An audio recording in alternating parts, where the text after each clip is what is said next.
নির্বাচন commissioner supreme কোর্টে জানিয়েছে যে এসআইআর তো অন্যান্য রাজ্যগুলোতে হচ্ছে, কই সেসব রাজ্যগুলোতে তো অসুবিধা হচ্ছিল, যত অসুবিধাই পশ্চিমবাংলাতে কেন? সেই দালাল নির্বাচন কমিশনারকে একটা কথা বলি, একটা ভোটের উপরে কিন্তু জয় পরাজয় নির্ভর করে। আর তাছাড়া সেই রাজ্যগুলোতে হচ্ছে না এই কারণের জন্য, কারণ ওই রাজ্যগুলোতে ভোট হয় না, কারণ নরেন্দ্র মোদী ভোট নিয়ে নেয়। আমরা সকলেই জানি দেশের গদিতে বসে থেকে দেশের প্রধানমন্ত্রী কিভাবে দেশের সংবিধানের 12টা বাজিয়েছে। তাই ওই ওই রাজ্যগুলোতে ওই শাসক সরকারের, বিজেপি শাসক সরকারের কোনো অসুবিধা হচ্ছে না, কারণ জনগণ ভোট দেয় না ভাই, ভোট নিয়ে নেয়।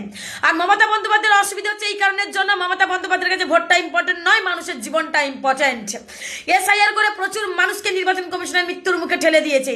তাই সুপ্রিম কোর্টের উচিত এসআইআর স্থগিত রেখে নির্বাচনটা করা উচিত। 2024 সালের তালিকা ধরে 2026-এর ভোট করা উচিত। এটা চলতে পারে না।